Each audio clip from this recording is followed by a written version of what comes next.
I call to order a regular meeting of the Watchung Borough School District Board of Education on December 19, 2023 at 7 p.m. Please stand for the Pledge of Allegiance.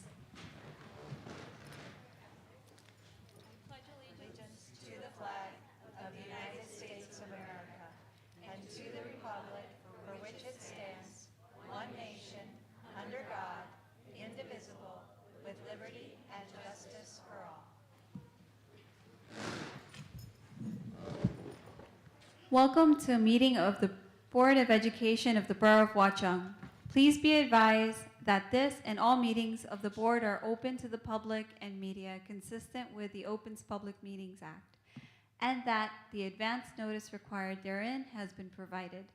This is a regular meeting of the Board of Education of the Borough of Watchung, at which formal action may be taken. This meeting is being live streamed on the district's website, where a recording of the meeting will also be posted. The public will have an opportunity to be heard as shown on the agenda at points in the meeting provided for the public to address the board.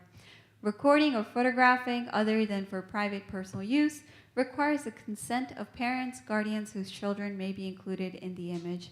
May I please have a roll call? Mr. Buccarelli? Here. Mr. Frage? Absent. Mr. Gonzalez? Absent. Mrs. Harvey? Here. Mr. Ingracia? Here. Mrs. Jewett? Here. Mr. Morales? Here. Mrs. Murad? Here. Mrs. O'Donnell? Here. Thank you. Dr. Glazer, do you want to I introduce think that Mrs. Bickner is here. There you are. Sorry. See, I just was looking for you everywhere. I'm going to let her actually introduce Mrs. Riley, Miss Pine, the whole group. I just am thrilled that you guys, thank you parents for organizing to bring them. I got to hear at the holiday concert. It was amazing, so we wanted the whole community to be able to hear. So thank you for organizing to bring them. Ms. Fittner, you want to formally introduce? Sure. Here we have our fourth grade Glee Club with Mrs. Riley and Miss Pine. Good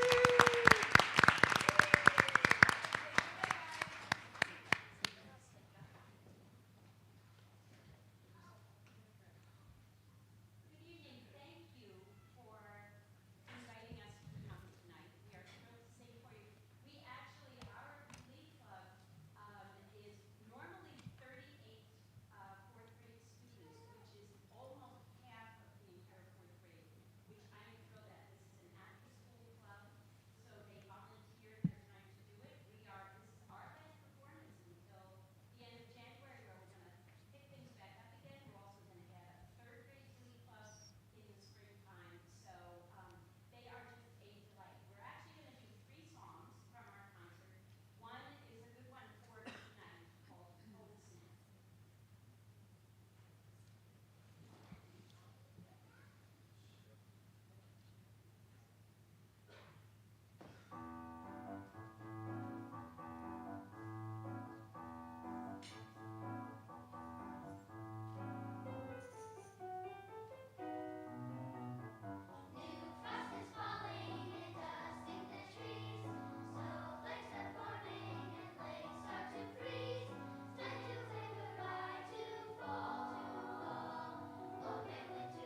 Snow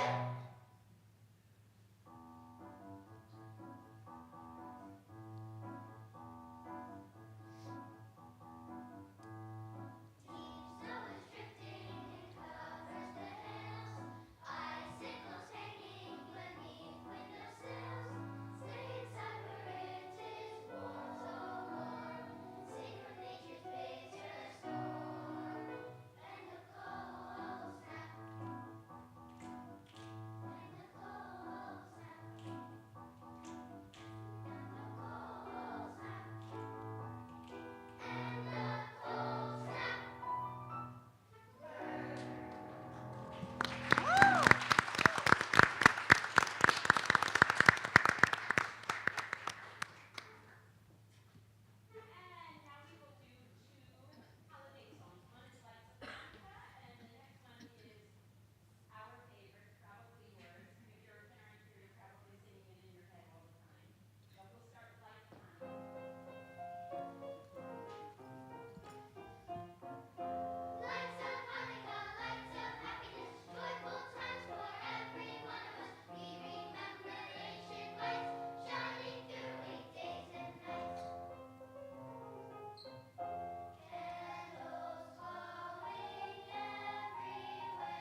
Thank you all very much. It was beautiful as always, Miss Riley, Miss Pine. Parents, if you're not going to stay after for the meeting, after executive session, on your way out, Legacy Construction Management has sent some individually wrapped cookies. They're on that table. Please help yourself. Have a great night. There's Happy also a holidays. sign-in sheet there that showed up late, so if you want to sign in to a All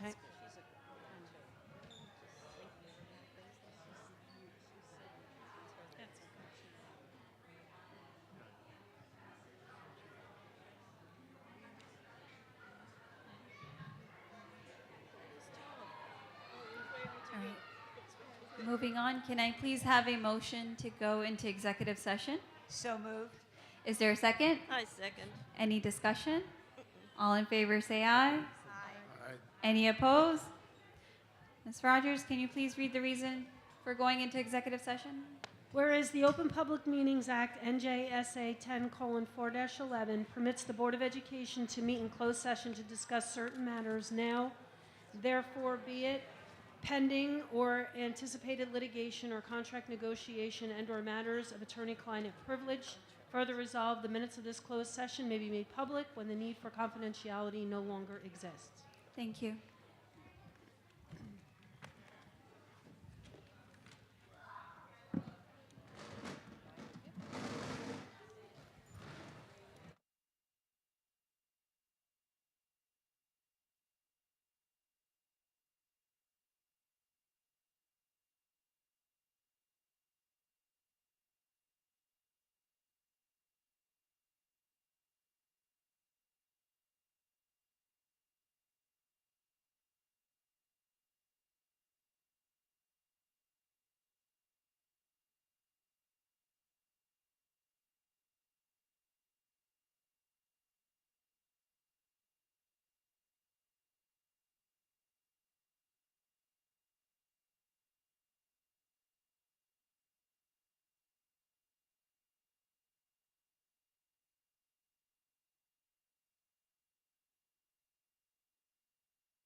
moving on to superintendent remarks.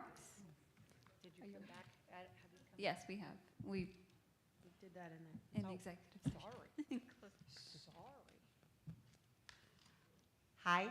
Hi. First of all, as you're coming in, please make sure you're signing in the sign-in sheet. And during the comments portion of the meeting, please make sure you're stating your name and address for the record. I know we all think we know each other and we're friends and neighbors, but that's not the case for the people who are doing the minutes, and they're struggling with that for all of us to do that. At this time, I'd like to introduce Denise Fickner, Miss Fickner, principal at Bayberry School. She's going to do the principal report tonight. Okay, thank you. Good evening, everyone. This is the principal report for both schools. On November 17th, students and staff celebrated Friendsgiving with Philly pretzels and pizza donated by Watchung Ed Foundation. Thank you to WEF for their generosity. It was a great time. On November 29th, first grade held its annual Harvest festival by performing songs for their families and participating in traditional crafts and games. Once again this year, Bayberry students and staff were treated to a preview of the Nutcracker by Washington Rock Dance Studio on November 29th, so that was a busy day. The Cognitive Abilities Test, otherwise known as COGAT, was administered to all students in grade 5 on November 29th. The results of the assessment will be made available in the Genesis Parent Portal in the near future. The student profile generated by COGAT will provide insight into each child's unique strengths and areas of academic focus. The primary purpose of the COGAT assessment is to ensure the instructional programs offered at Valley View meet the individual needs of the students. Additionally, we will be using the COGAT data as one of the multiple data points necessary to comply with the Strengthening Gifted and Talented Act of 2020, ensuring that all of our students receive the academic program that meets their academic and social emotional development needs. Student ambassadors and the staff from Somerset County Vocational and Technical School visited our 8th grade students on November 30th to discuss program opportunities for high school students. At Bayberry, trimester 1 ended on December 2nd, and report cards were made available to parents on December 8th. Students celebrated the Hour of Code during the week of December 4th. Students explored computer science through activities including coding and AI. Watchung students and staff participated in Adopt a Family, a community service project that provided several families with donations for a joyous holiday. Thank you to the Watchung School community for their generosity and support. 4th grade chorus, glee club, and band performed their winter concert on December 7th. The students amazed the crowd with the skills they have developed in such a short time. Congratulations to the 4th graders, Mrs. Riley, Miss Pine, and Mrs. Morrison. Also, thank you for a great performance tonight. That was great to see them here again. On December 11th, Mountaineer Monday groups focused on responsible decision making. Students explored scenarios that involved making decisions and their consequences, positive and negative. Author Wendy Mass visited Valley View on Tuesday, December 12th. Thank you to our PTO and Mrs. Keene for arranging this assembly. Finally, congratulations to our Teachers of the Year, Miss Bianca, 1st grade, and Mrs. Morrison, District Band, and our Educational Support Professionals of the Year, Mrs. Cuomo, our District Occupational Therapist, and Dan Rongo, our Valley View Paraprofessional. Best wishes to you all for a happy and healthy holiday season. Thank you. Thanks, Ms. Fickner. You're welcome. Thanks for being here yet another night. We appreciate it, truly. Should I leave this on, Aaron, or turn it off? The district report is next. Keep it on because leave it on. Well, you'll have Other public, people because are I'm talking. still, I have so Okay, much more perfect. talking to do. I'm so sorry, everybody, so much more talking. Yeah, it is what it is. So, good evening, welcome again to the last Board of Education meeting for 2023. As I have been repeating to all of you, there is a lot to celebrate, a lot to be proud of. You heard the beautiful voices of our Bayberry students tonight, and many of you went to their concerts. Our Valley View concerts, as Ms. Fickner said, will be in January.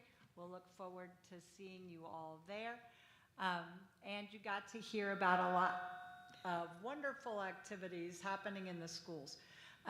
Tonight, I also want to celebrate that Nicole DeToto, our Director of Special Services, earned her tenure in the district on October 13th. You should know that in addition to her administrative role, Nicole serves as a learning disabilities teacher consultant. She is our district anti-bullying coordinator. She is our district 504 coordinator. She is our educational stability child welfare liaison, and she's the coordinator of our before and after care program. That is a lot of hats. So congratulations on tenure, but thank you, Nicole, for everything that you do here in the district. We wish you continued success in your career here in Watchung Borough. We hope that you'll be retiring with us. In addition, as Ms. Fickner reported, we did announce our Teacher and Educational Support People of the Year last week. These people are nominated either by community members or their peers for this honor every year. There's some pictures. I don't know. Actually, it looks like they're buffering, so maybe not. Hopefully, we'll get to them. But I was able to go to Bayberry with flowers for Miss Melissa Bianco, first grade teacher, and Laura Cuomo, our occupational therapist. Here at Valley View, we surprised Nora Morrison. She is the band director, grades 4 to 8. We came into her classroom with flowers and the news. Her students were so excited and proud of her. We've invited them to perform at the January Board of Education meeting. I hope we can coordinate it. As you saw tonight, it's a lot for the parents to bring the kids another night, especially with all their instruments. But just in case they can't, I took video of them serenading her, and we'll show it. It was wonderful, just wonderful. And the educational support person here at Valley View, as Ms. Fickner said, is Dan Rongo. You've heard us talk about him a lot this year. He is still out of the district, but Mrs. Kidd and I were able to share the news with him over the phone. He expressed his gratitude directly to his colleagues, but wanted everybody to know he's continuing his treatment, and all of this love is making him strong. In the spring, there is a celebration of the Teachers of the Year throughout the county. And we will honor them again. We will also have them here at a board meeting. They get a certificate from the state, and Dan is hopeful that he'll be able to join us by that time. So I think we're all hopeful for that. Mrs. Kidd, Mr. Mel, Mrs. Murad, and myself were able to attend the closing ceremonies of the FinTech Techies. It's one of the STEAM programs that our students, grades 5 through 8, and some neighboring communities, Berkeley Heights and others, participate in. Our teachers also teach in that program. I have to say, it was very impressive to see the work these kids are doing. Yeah, they were creating apps and robots. Again, if we can't get the pictures to work, I will promise to put them up on the website or up under mine. You would not believe the kinds of things these kids are developing. Really high tech, and more than that, bless you, preparing them for, bless you, authentic opportunities for work. There were applications to develop a drone to deliver, now I'm gonna sneeze, to deliver medical equipment. We had students developing apps similar to what you would have as Roku, but on your phone and for free and customizable. It was amazing, I have to say, so impressive. So we'll look forward to sharing more of that.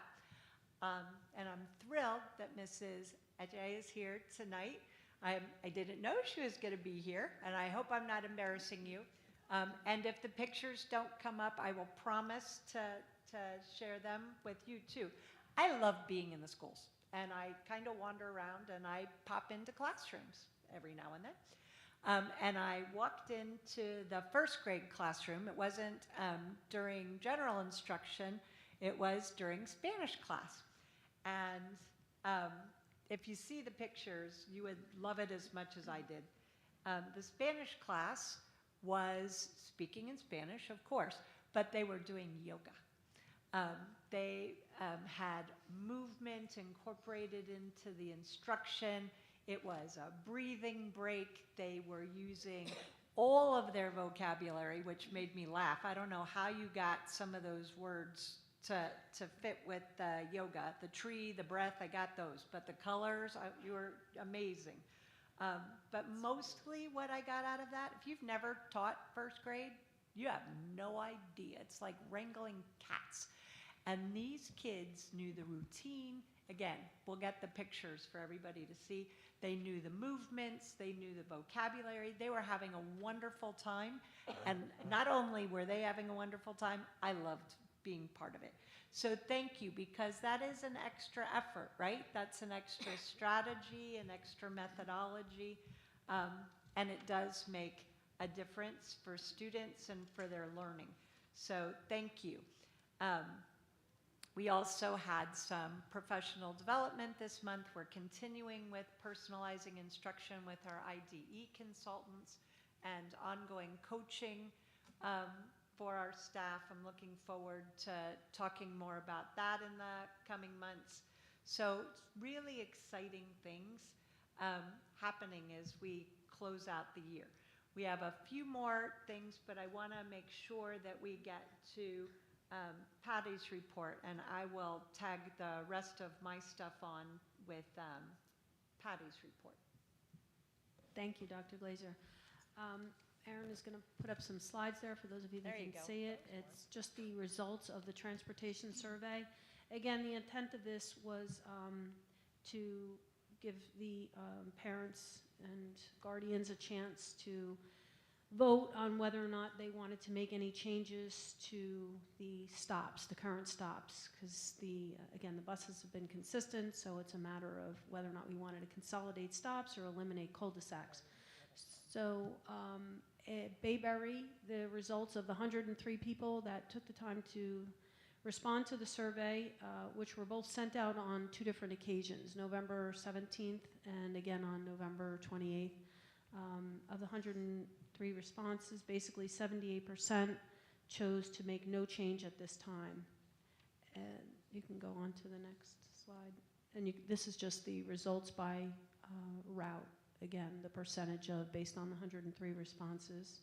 Okay, and then Valley View, similar pie chart. 92% had responded not to make any change at this time.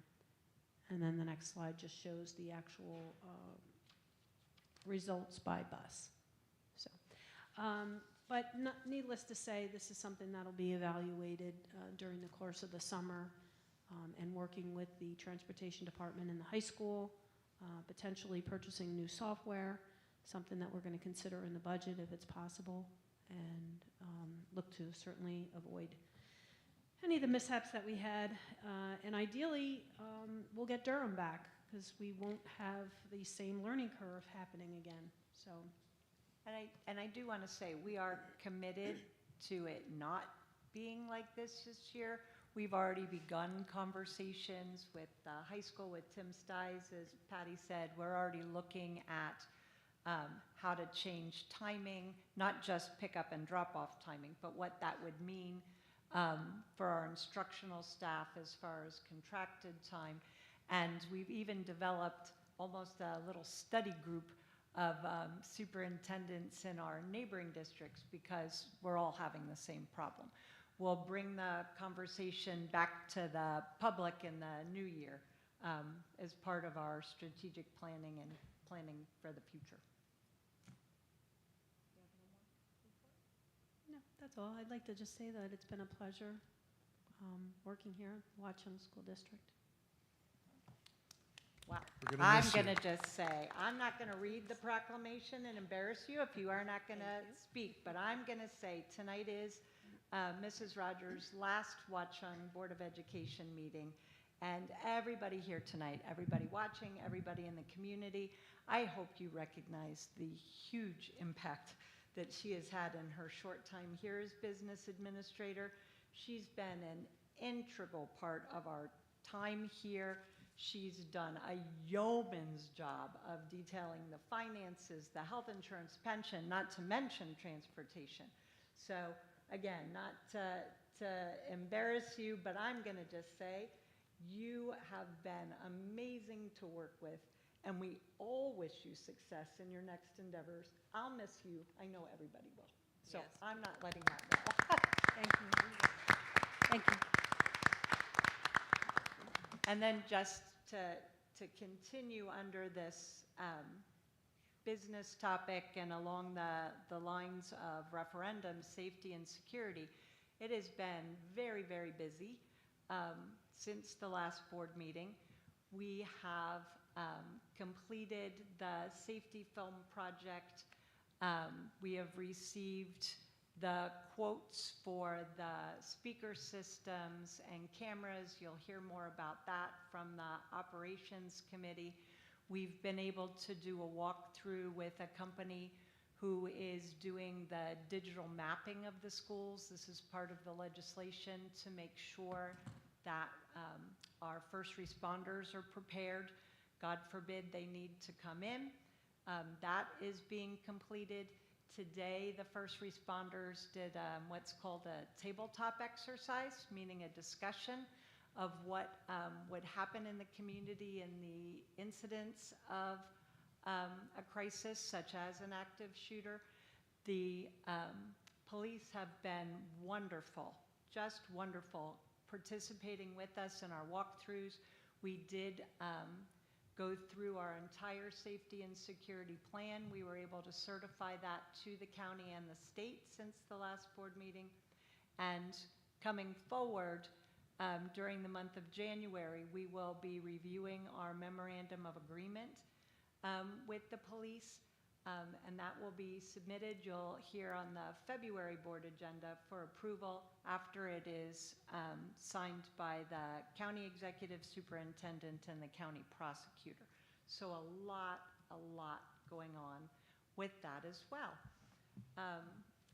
I'm going to keep pushing ahead. Enrollment has not changed, and I am hopeful that as a board we'll discuss how we're reporting this and for purposes. Not sure it serves the same purpose as it used to, but we continue to have it. The next item is the election results. The Board of Education election was held on November 7th, 2022, and certified to us on November 27th. The election results are published in the agenda, and we are happy to welcome Fatima Santos. I want to make sure I'm saying all your names. Jen Aguilera and Danielle Amadeo to the board. We are sad to be seeing tonight be the last board meeting for Gail O'Donnell, for Peter Morales, and for Amber Murad. As is tradition here in the Watchung Borough, proclamations have been made for everybody. Oh, no. I promised I wouldn't read yours. I heard you say, oh no. And I did provide them to Diane DeCarvo, who does the minutes. She will be doing the December minutes for the meeting, so they will be included with the December minutes. I'm not going to read the full proclamations. As you can see, they are full pages, but I do want to just highlight a couple of things. In honor of Peter Morales, Peter gave 1 year of service here to the Board of Education just this year from January until now, December. He served as our board policy committee chair and brought invaluable experience looking at not just board issues through that policy lens, but his educational background, inquisitive nature, and support of the district goals have really made a tremendous difference in my short time and to your colleagues this year. And of course, we, can't say enough what it means to have volunteers at this level. Until you sit on this side of the table, I don't think anybody really knows the reality. They'll tell you 5 hours a month. Some days it's 5 hours a day. So, Peter, thank you for all of the ways that you have impacted the board and the district. And of course, we wish you only health, happiness, and success in your future endeavors. You will get a copy of this proclamation. In addition, I did something a little extra because of some of the conversations we've had in the short time that I've been here around the referendum, around the Learning Commons, around what is special about this community. I know, Phyllis, the lake and the cherry trees stood out for you. So in addition to the proclamations this evening, each of our three, I'll call you retiring board members will receive this certificate. 15 trees will be planted by the Arbor Day Foundation in a forest of great need in honor of you, 15, one for each of you. The gift is in celebration of your service to the Watchung Borough Board of Education, made possible by, okay, it was me, but with gratitude from the Watchung learning community. And the quote, I really think summed it up beautifully. When we plant trees, we plant seeds of peace and the seeds of hope. The trees that are planted for you and you and you are an act of optimism and kindness, a labor of love, and a commitment to your stewardship and to what you've been able to add to the Board of Education. So again, each of you will get that. Peter, thank you, thank you, thank you. I want to read just briefly about Gail. So Gail has been also with us for 1 year of service from January to December. I don't know if you know also that she is generously also given 12 years of service between 1988 and 2000. And again, in 2019, she was lured back to fill the vacated board seat. Gail has served on, I think, probably every committee, right? This year on the Personnel, Human Resources, and Curriculum committees, but like I said, her previous service has made an impact on everything that we're doing with facilities, operations, finance, and even technology. Gail, you have really embraced what has come to be called social emotional learning. Your advocacy for school counselors in both schools is not unnoticed. And again, we don't have words really to thank you for selflessly serving for so many years, not just this year, on the board, for volunteering in the community, all of those countless hours, for your commitment. You've really touched many, many people in the community. Thank you. And I hope that that volunteerism, if not with the Board of Education, at least in Watchung Borough, is not done. So, Thank you. no, thank you. And, sorry, and finally, these new microphones are awesome, but I actually have to speak into it. And finally, a few words about Amber. Amber has given 3 years of service to the Board of Education from October 2020 to December 2023. This year serving as the Board of Education President. During her term, she's also been on the operations, policy, personnel, and curriculum committees. She has led efforts with the school resource officer, as well as advancing safety and security of all of the district's children through all of the ways that we've been talking about tonight and in other meetings. Additionally, Amber represented the Board of Education as the Somerset County School Board's delegate. She received her New Jersey School Board Association board certification during that time. And she's also the alternate to the Somerset County Educational Services Commission. So just remember, the rest of you, lots of things to sign up for.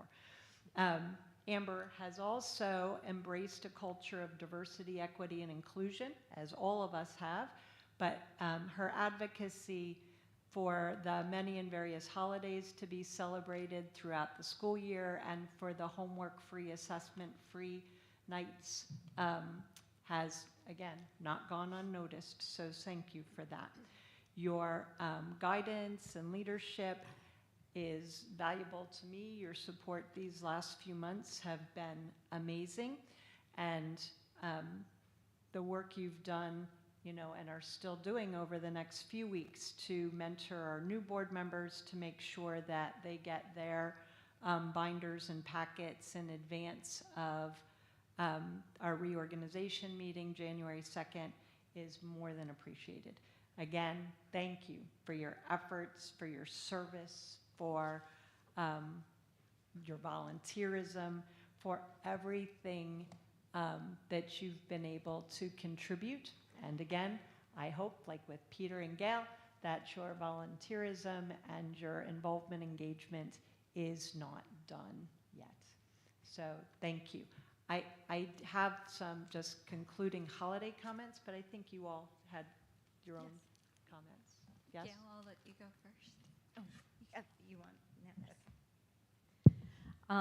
I would just like to say a few words, and I want to thank, first of all, the community, parents, teachers, administration, and the board for giving me the opportunity to serve our schools as a school board member for 2023. With almost 15 years sitting on the school board over the years, I have seen changes to education that have enhanced learning, but also have made many challenges for teachers, administration, and the board.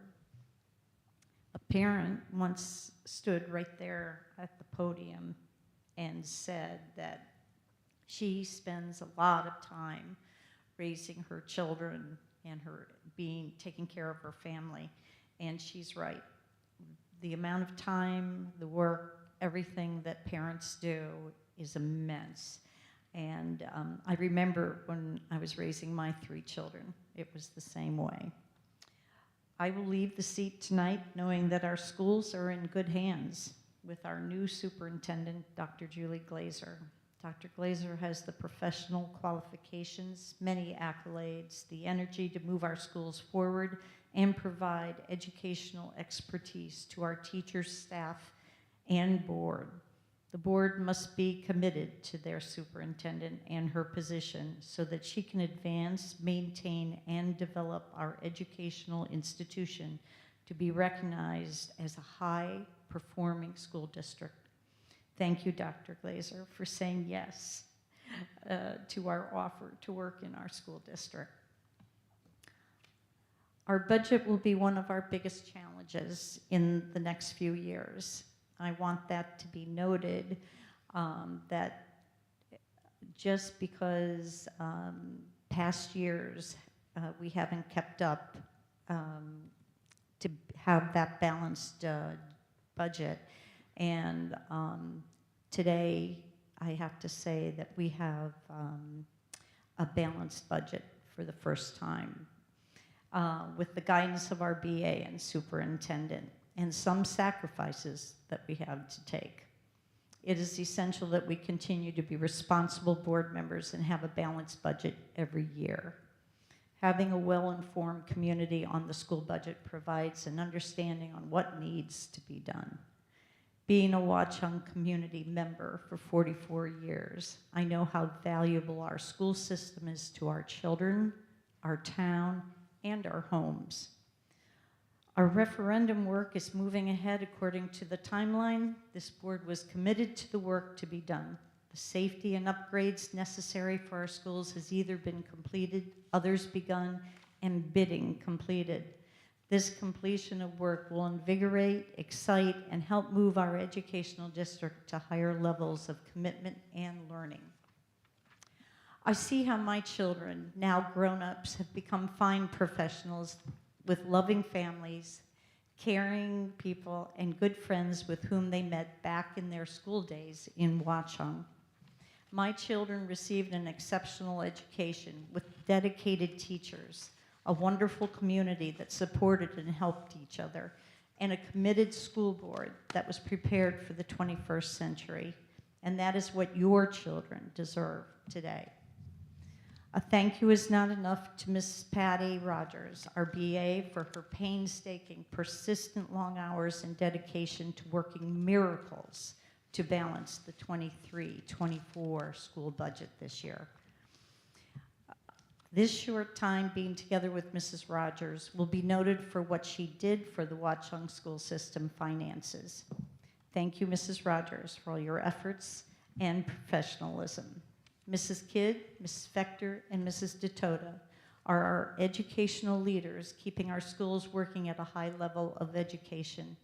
With their ongoing ideas of new and creative means of education, they will bring our schools to the level of excellence that so many want to see.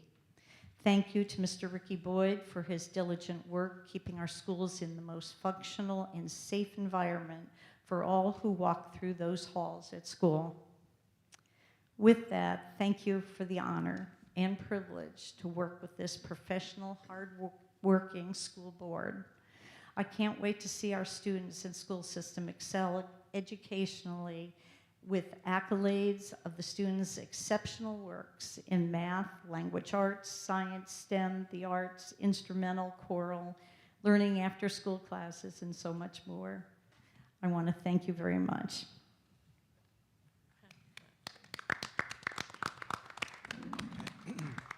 Well, I didn't prepare anything, but even if I did, it wouldn't be as good as what Gail just said. I could repeat everything she said. It's been an honor to work with each and every one of you. I see how much you all care for the board, for the school district. The prior boards, I could see how much they cared for the school. The school's in great hands with Dr. Glazer. Mrs. Rogers, thank you for all your hard work. It goes, I can't even say how much appreciation we have for all you've done for our school. And I wish the new board very good luck in the future. And you're going to be good hands with Dr. Glazer. Thanks.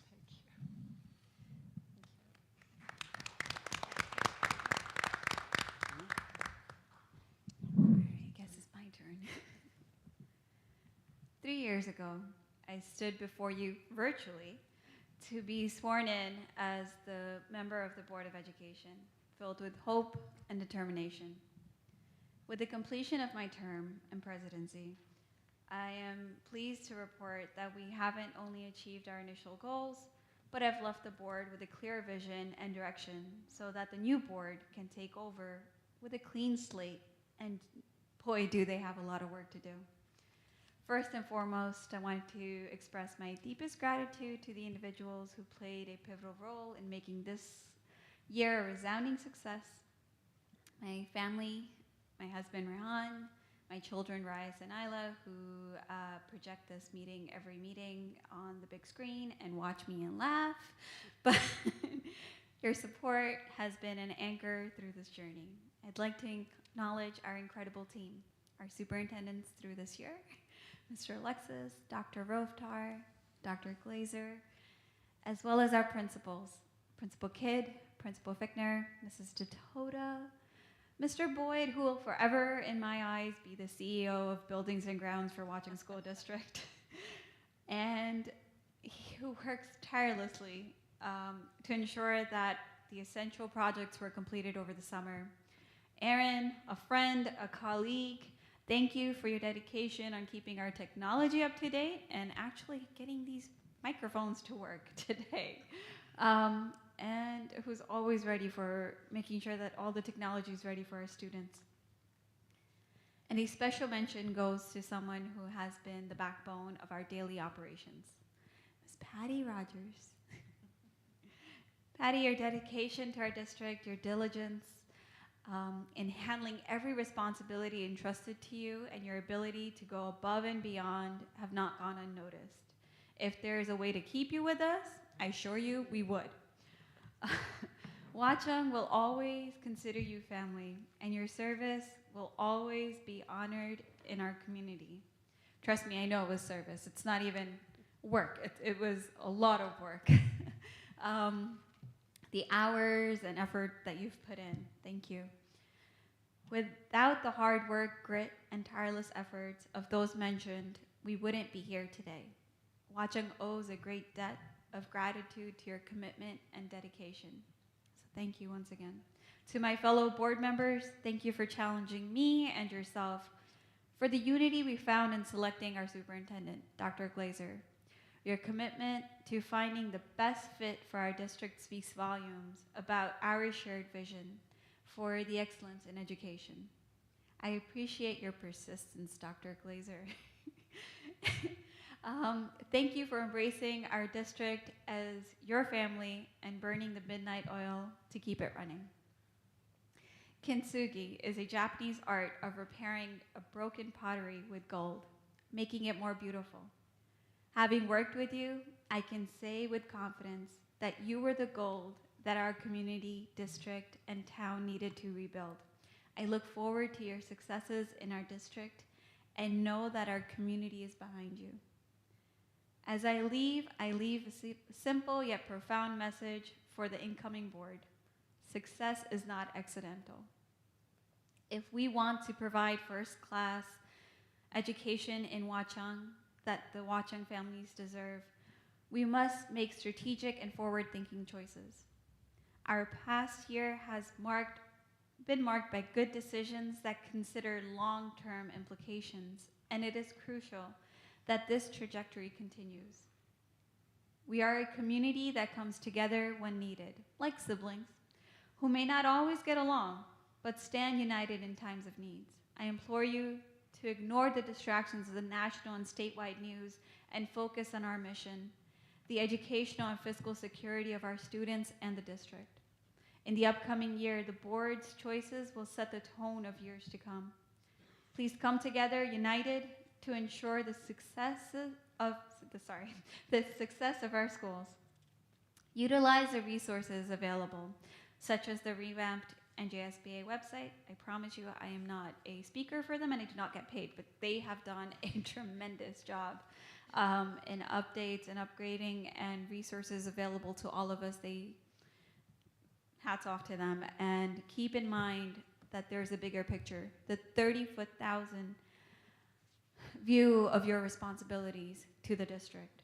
Thank you for all your support, and may the next chapter of Watchung's educational journey be even more remarkable than the last year with a hint of positive note.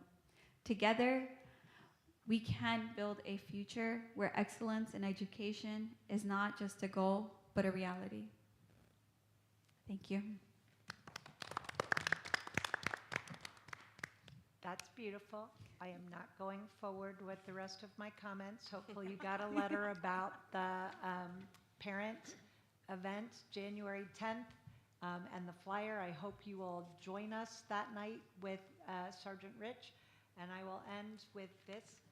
As we head into the holiday break, I wish a Merry Christmas, of course, and a Happy Kwanzaa to everybody who celebrates. Best wishes for the new year to our whole learning community. I am hopeful it'll be relaxing, rejuvenating, that everybody will have time with friends and family, and I'll look forward to seeing you all in the new year. I'm leaving it. All right, I guess it's time to move to committee reports. Mr. Gonzalez, are you ready to give the Human Resource Committee report? Thank you.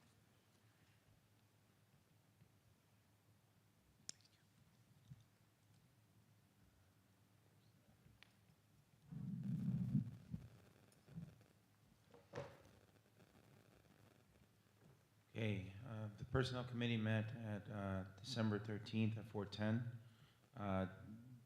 Mohammed and Gail and Dr. Glazer were present. There was a general discussion regarding the WBA contract and salary scale, as well as the discussion regarding the professional support and resource staff. There will be an ongoing discussion during the budget development and strategic planning. Dr. Glazer shared the hourly contract of Karen Bishop Johnson to serve as an interim business administrator for January 1st through 15th of 2024. Ernie Turney will serve as a board secretary during that time and will preside as a board reorganization meeting. January 2nd, 2024. The contract has been sent to ECS for approval. Dr. Glazer also reviewed the appointment of Heather Berg to replace Patricia Keene as Valley View librarian. Additional resignation of special education teacher who will be on the agenda was to be discussed.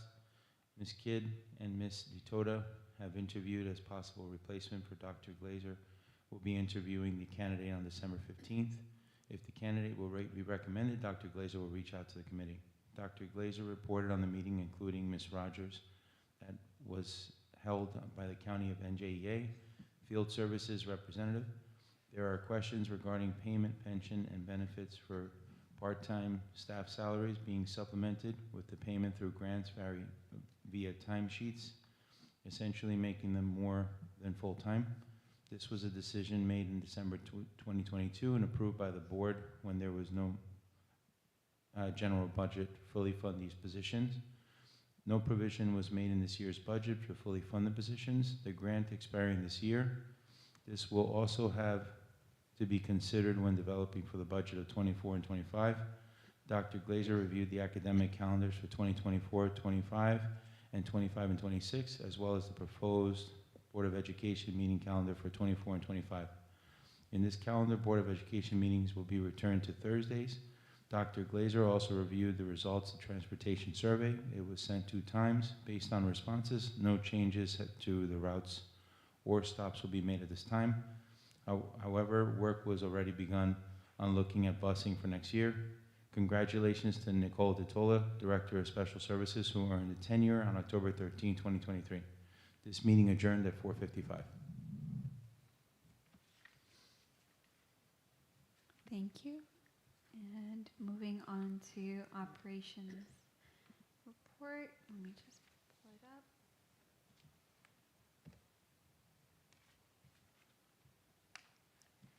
The Operations Committee met on Tuesday, December 12th at 5:10 p.m. And in attendance were Mr. Gonzalez, Mr. Farij, Mrs. Harvey, and myself. By phone, the administration and guests were Dr. Glazer, Ms. Rogers, Mr. Boyd, Mr. Turner, DRG Architects, Legacy Construction Management Representative Mr. O'Brien, Aaron Lenovich, and Karen Bishop Johnson.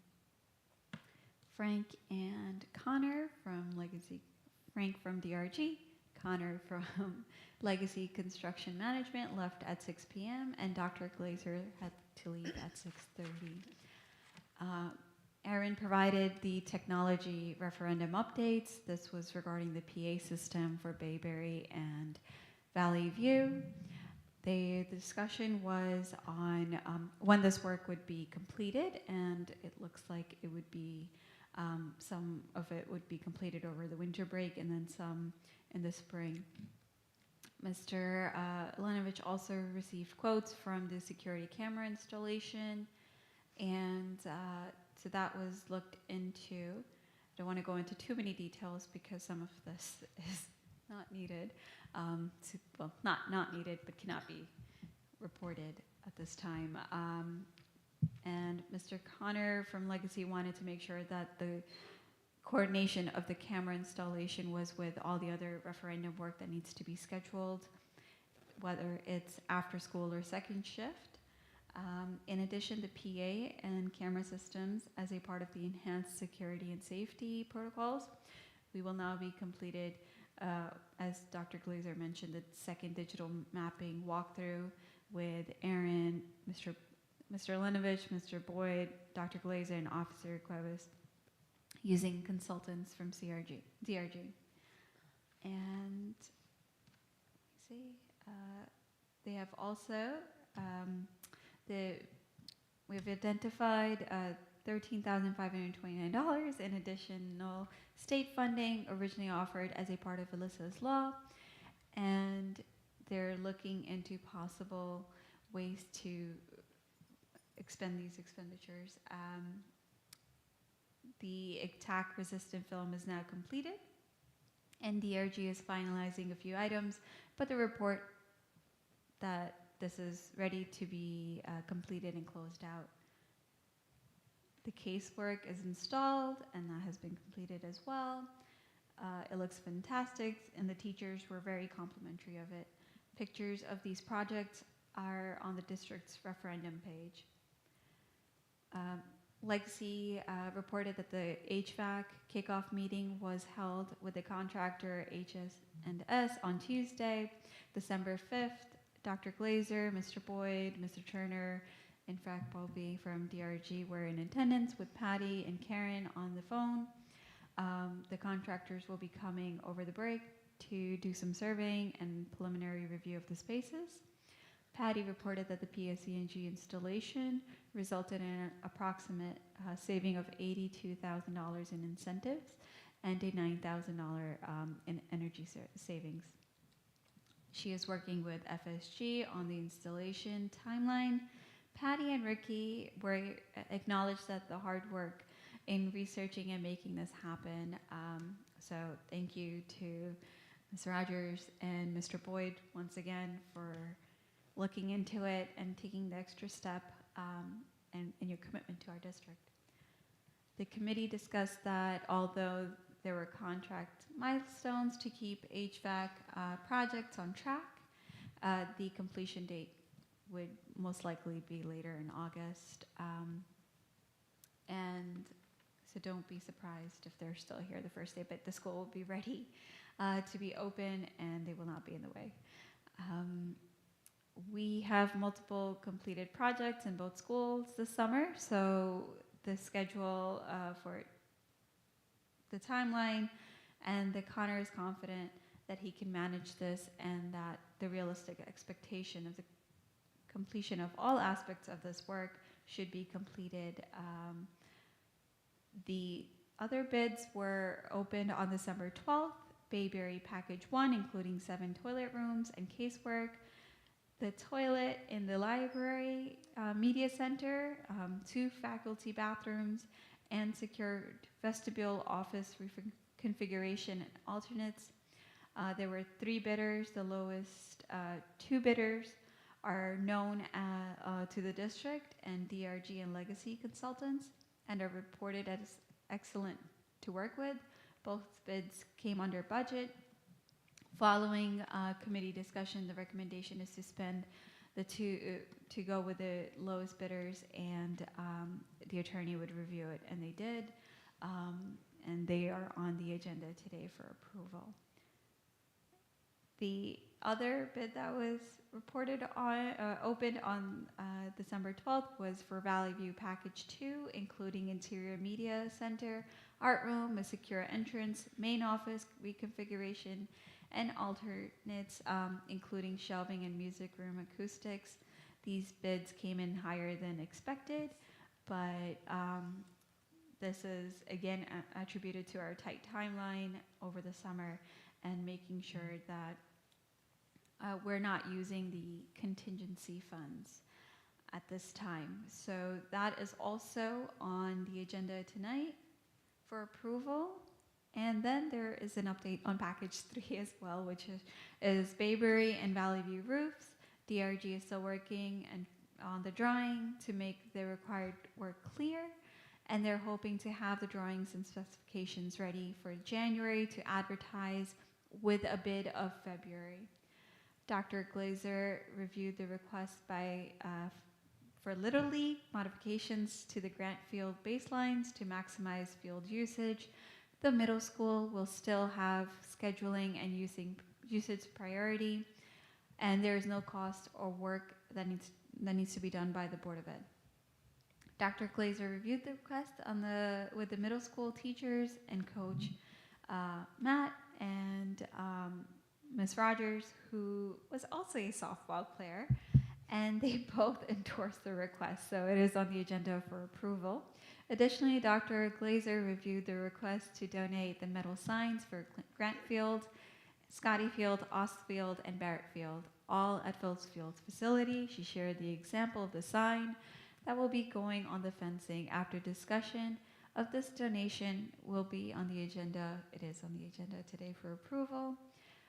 Dr. Glazer and I discussed the possibility of the grant with the township, and it is still, now we're in a phase of where we're going to continue to speak with the town and see where that goes. Waiting on some responses from them. Dr. Glazer and Ms. Rogers reviewed the results of the district transportation survey, and you saw that today. So I will not go on because I can tell you these minutes are pretty lengthy and in detail. But the public will be included where the board will hopefully begin its strategic planning in the new year. As you know, this year we did go ahead and contract King University. So that is still in the works. They are waiting for our go-ahead, and I think the best solution was just getting our district stabilized, which it is currently with a new superintendent now that Dr. Glazer has had time to acclimate herself. We're in a good position to start that come January. The audit review is completed, and the full board received the review on November 29th. In January, it will be presented. We reviewed the payment of bills, transfers, and financial reports, which are on the agenda for approval. And all donations proposed through government or other sites, or if there was no interest, disposal of items that we currently have are on the agenda as well. We also discussed Ms. Karen Bishop Johnson's hourly contract to serve as the district's interim business administrator from January 1st to January 15th, because she begins on the 16th as our full-time BA. And that is on the agenda today. And then we also discussed the proposed Board of Education's meeting calendar for 2024 and 2025, which was shared with everyone, along with the school calendars, academic calendars. And that is on the agenda for today as well. And believe it or not, we adjourned the meeting at 6:50 p.m. And all of these conversations took place in that consistency tower. All right, so we're going to now move on to the next report, which is the curriculum committee report. I will stop talking. Ms. Jewett, your turn. I'll try not to make it too long, but we did meet on December 15th, Friday, at 4 o'clock and ended just about 5 o'clock. Committee members is myself, Dory Harvey, Gail Tafaro, attended virtually. Amber Murad, our board president, attended virtually, and Dr. Glazer was there, Karen Kidd, Valley View principal, and Denise Fichtner, Bayberry principal. The academic calendars for 224 and 225 to 226 were thoroughly reviewed by Dr. Glazer and our principals. Based on the timing of the days, it was decided that if there were any snow days, they would come off the end of the year in 2024, 2025, and off of spring break in 2025, 2026. A transportation survey was sent home. I don't want to be too redundant on this, but out of the 100 responses given at Bayberry, 78% said no changes at this time, and Valley View, out of 60 responses, 92% wanting no changes at this time. Dr. Glazer, I know, is committed to working on transportation and timing for the 224-225 school year, and has already begun meetings with Watchung Regional High School BA Tim Stiles and neighboring superintendents. Busing and transportation will also continue to be a public discussion in the new year. The Somerset County Youth Services Commission provides a grant that sponsors the Pursuit of Excellence programs at Bayberry and Valley View. These after-school and summer programs are to accelerate learning for our most vulnerable students.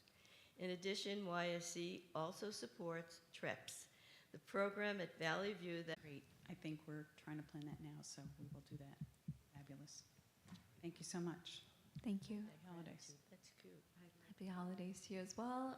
Is there anybody from CPEG? Thank you. All right, moving on to board member comments. Are there any board member comments? I have some.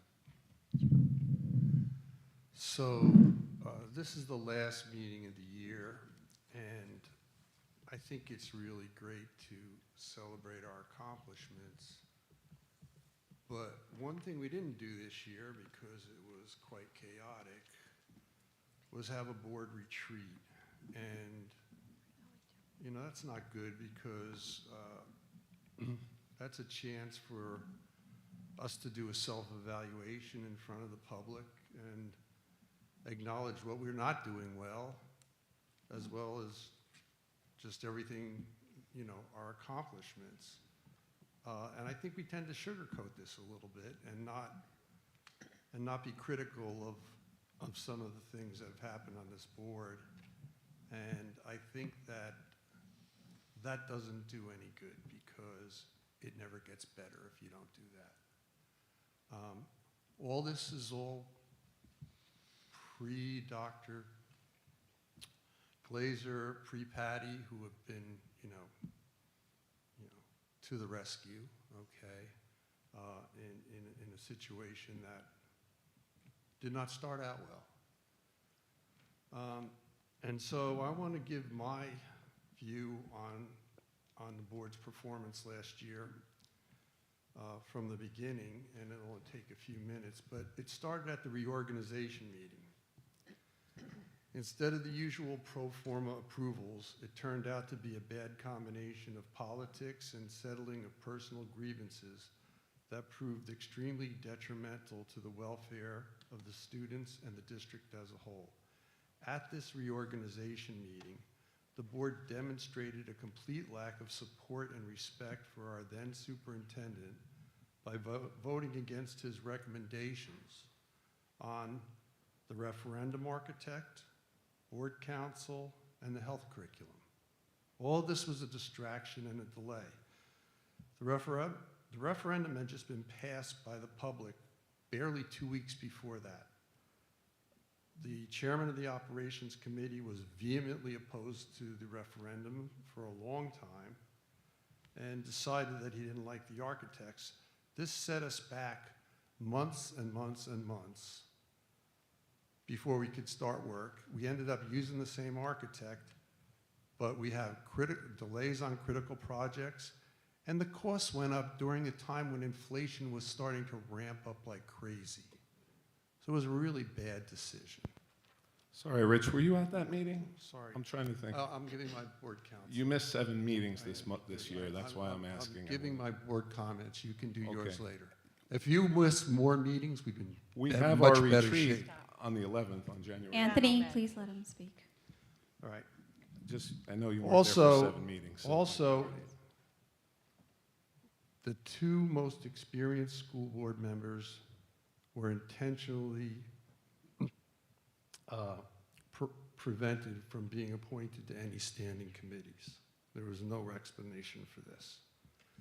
The very next month, certain members of the board secretly, improperly, and I believe illegally, engineered the ouster of our superintendent by a series of phone call discussions outside of any duly convened board meeting, without either me or Mrs. Harvey even finding out until after the fact. After the way the last superintendent was treated, we were unbelievably fortunate to get a hugely qualified, high-quality replacement. But you gotta ask yourself, if this is the track record of how we treat superintendents here, will this last? Will we be able to keep and retain high-quality people? Finally, the only experienced member of the operations committee demonstrated egregious financial mismanagement by overseeing a budget process that turned out to have resulted in a $1 million deficit. This fiscal mismanagement has not only resulted in us having to cut budgeted services and purchases, but has led us to do financially irresponsible things like using interest on the referendum bond proceeds to pay for ordinary operating expenses and resorting to sale-leaseback arrangements with interest to fund ordinary course purchases. This is unsustainable and only mortgages the future of the district, as noted in this year's audit report. Let me be clear. I do not blame the new board members for these things.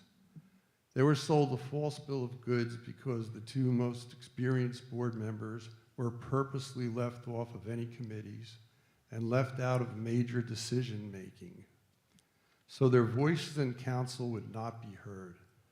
Hopefully, these first-year board members have learned lessons from the chaos, mismanagement, and dysfunction that ensued after that. Now, all of this was either instigated by, championed by, or overseen by one particular board member.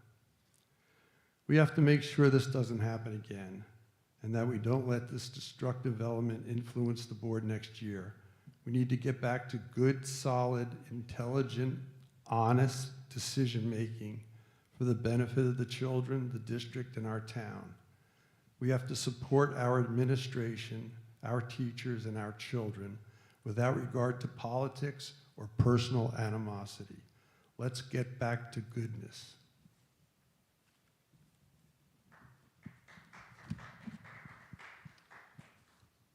I have some comments. So during the holiday season, as we approach a new year, I often reflect on the past year, which I'm sure most of us do.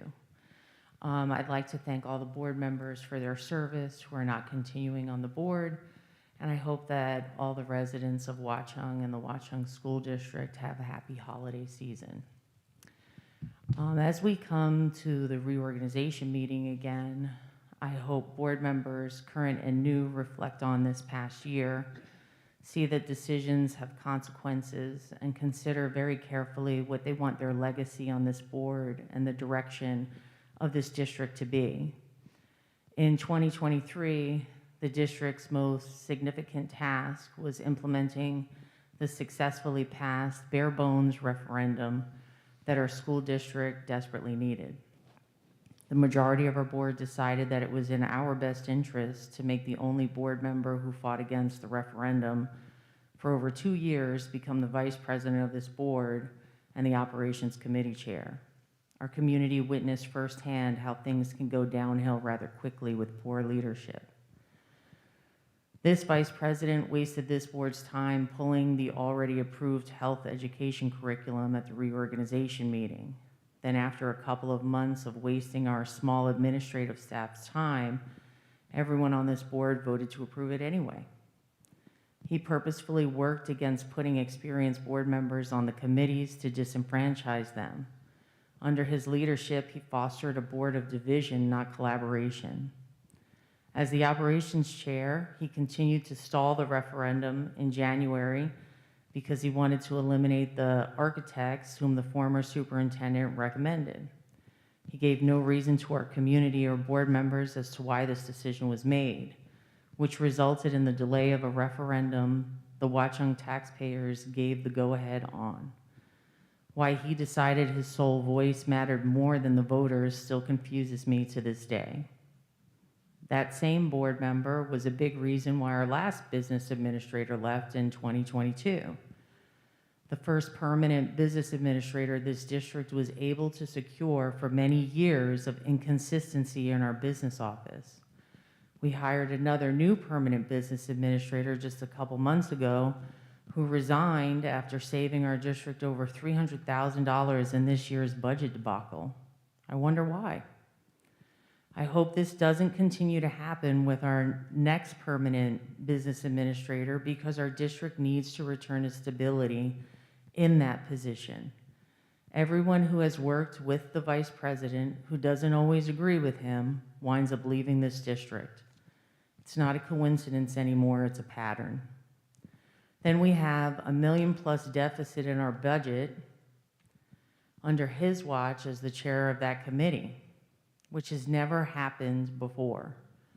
The committee chair was the only consistent person on the committee since it was purposely filled with all new board members, a revolving door of business administrators, and a new superintendent.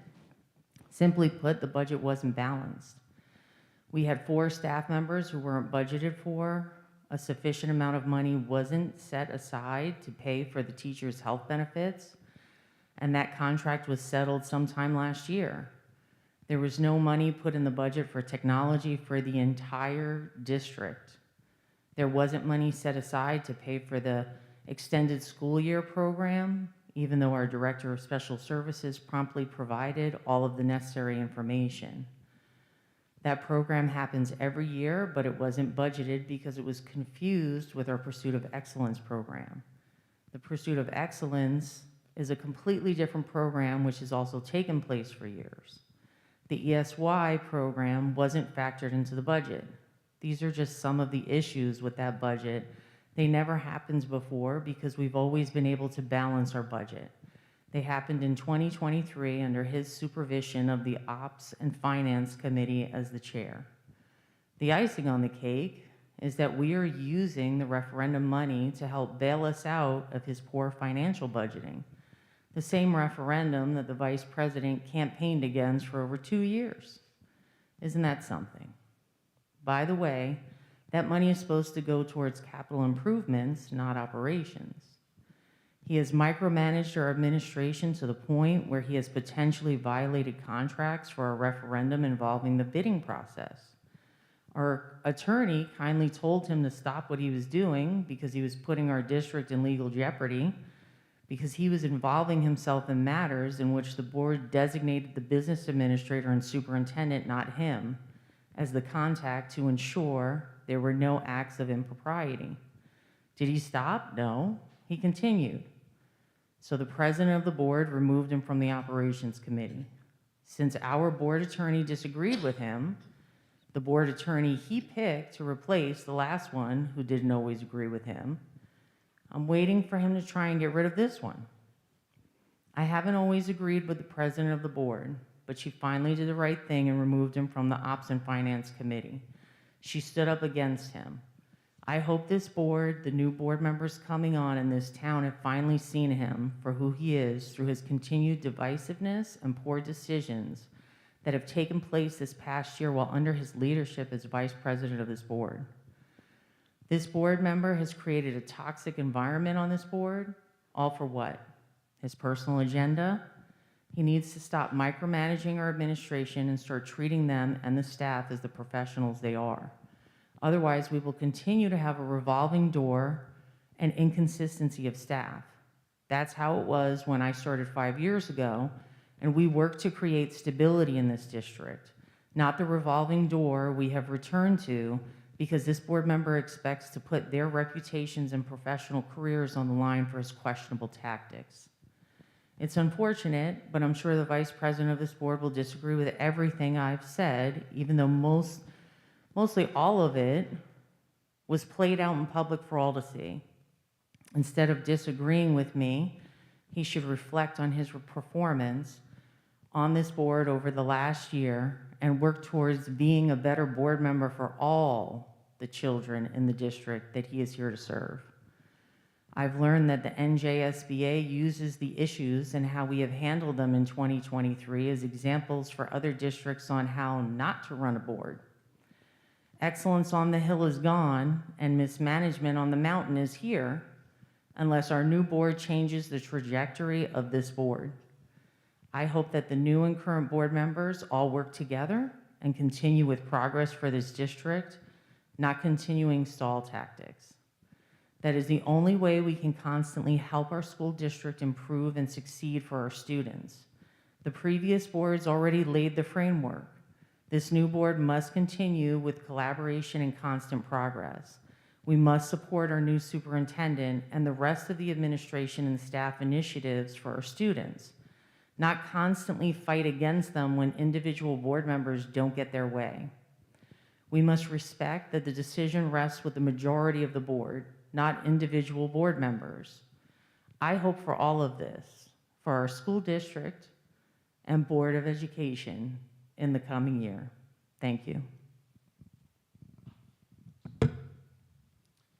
Well, thank you, Dory, for ending the year kind of the way you started it, with these long and untrue, twisted statements. But I'm not going to respond to it point by point, nor will I respond to Rich's comments. At least Dory showed up and participated and has been on committees. Rich really was an absentee board member. I think it's unprecedented, actually, to see that he missed 70 or more % of the meetings. 7 out of 10 or 12 meetings, you weren't even here and refused to be on any committee. So I won't address your comments because you just weren't involved this year at all. But Dory, I guess, you know, we should understand that in our oversight role or as in our role as board members, there may be times where we disagree and we voice our opinions. But when it came to the referendum, when it passed, I don't think there was anyone that worked as much as I did or as consistently as I did to get the work done as quickly and efficiently as possible. The timeline never changed. The work was always scheduled for the summer of 2024, and that's when this work is being completed. Some of the work was completed ahead of schedule. Thank you to Ricky Boyd and the administration that supported him in completing work over this last summer. So I just think you can say it played out in public, but I think that's the facts. And you know, so I just think that we should go into the new year not treating it like a campaign season all year, and trying to be involved. Otherwise, you know, there's just no point. I've never seen actually a board member be less involved in the history of this board that I've been following than Rich Buccarelli has been. You didn't put me on a committee. Well, you refused committee assignments and you didn't show up to meetings. You didn't put me on a committee. You were absent for 7 out of the 10 meetings. You didn't put me on a committee. I don't make the committee assignments, but I just want to say I do look forward to seeing the referendum work get completed. I, once again, just want to say I hope people can understand that if you have some concerns about a certain part of the referendum, I don't think anyone was against a referendum. It was just at different times voicing concerns and maybe opposition to the particular makeup of that referendum.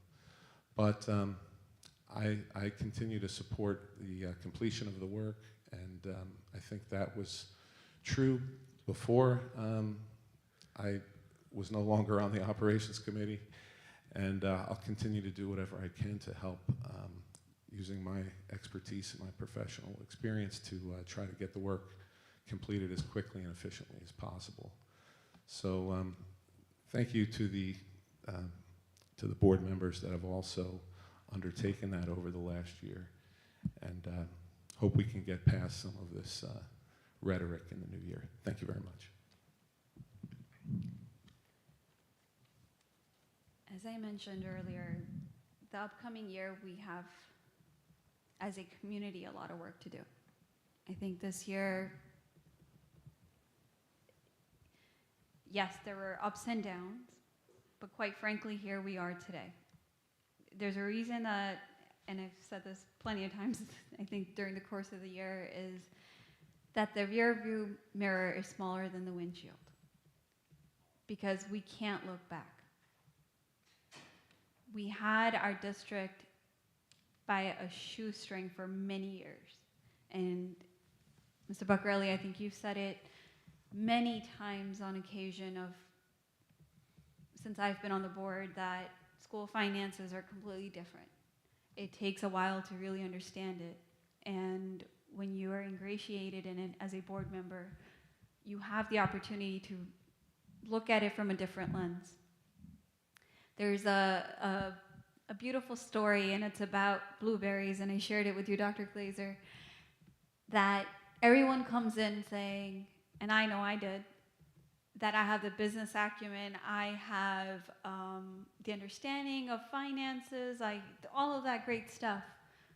But the truth is, this is not a production, right? It's not a conveyor belt where you're pushing in a student and on the other side, the child comes out with A grades and is in an Ivy League school. No, all children are different. And that's the difference between a company and a school district. When you're looking at the finances, you're not looking at just one aspect of whether this is changing or not. You're trying to figure out how you're going to make sure that every child gets the resource that they need to be successful. You need to look at it from a lens of the staff that you have. How are you creating an environment that's safe for them, but then also, what do we say nowadays? We say that, you want to have I was talking to Gail this morning, actually, and it was, how do you create a work-life balance for them as well? How do you do that? It's not easy, because I know that our teachers aren't doing that right now. And how do we get to there? We need to refrain from ourselves to stepping off that fiscal cliff that we're currently on as a district. It's not that it was created this year. It's not that it was created in the last 2 or 3 years. We were saved by COVID money. And this year, we had to use interest in helping us because we had thought that we had COVID money left over. And looking at finances, when Ms. Rogers looked in, we had nothing. It was used last year. Where do we go from here? And that's the task, and that is the big question that the next board has. And as you create the budget next year, please look at every line item. You have, like I said, you're on a clean slate right now. You have that opportunity to work together to really put this district in a better financial light and stability and trajectory. So these are decisions that the next board and we as a community will need to make going forward to provide the support for every single student and child that they need. And on that note, I also want to say thank you, Dr. Glazer, for hosting the board and the teacher and the staff, the administration staff. Last week, we had a great holiday party. We got together with family, and it was nice just being amongst peers and colleagues and just letting your guard down and really getting to know each other. And that's what being a community means. And I'll say it again, Dr. Glazer, you are the gold. Are there any other comments? Thank you, Manny. All right. Yes, sorry. Board retreat. We did not host it this year because a lot was going on since May. Typically, we'll have it in June, but because we were in the process of finding a new superintendent, we did not have one.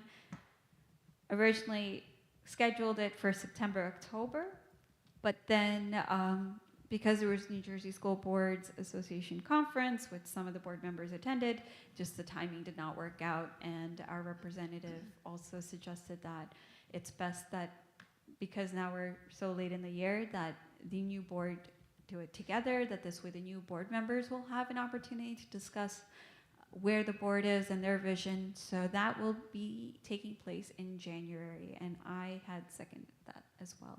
And January 11th to be exact. So keep your ears open and eyes open.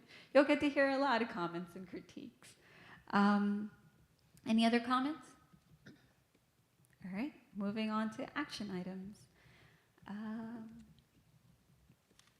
Mr. Morales, can you move administrative items, please?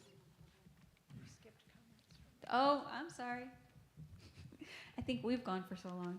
Actually, stepping back a little. Comments from the public at this time on agenda items only. We welcome input from the public. There are 2 times during the meeting.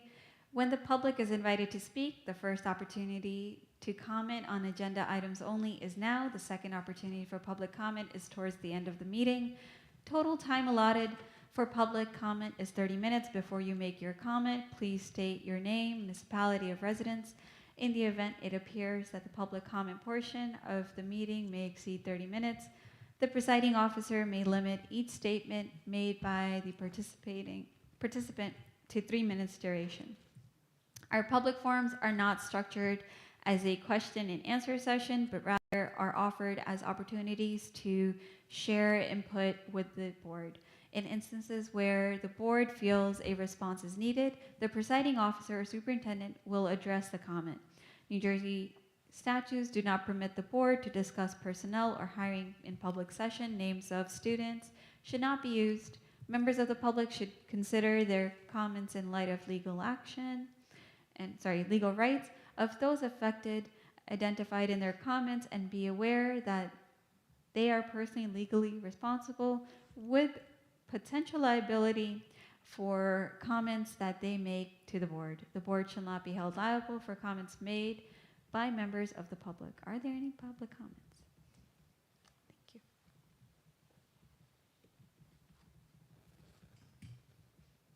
Hi, Smita Saraswat, 110 Knightsbridge, Watchung. What exactly happens in a board retreat? I'm sorry, I don't know. I guess that's me. So we have a facilitated meeting where we work through a process of setting goals, district goals, board goals. There's actually training that happens, scenarios around board member responsibilities. Especially for new board members, I think that there's sometimes a question of what is our responsibility as a board member versus maybe as a parent or as a community member. The facilitator reviews those scenarios, talks through those rights and responsibilities of, again, board members, talks about the structure, right? How are we going to have our district and board goals?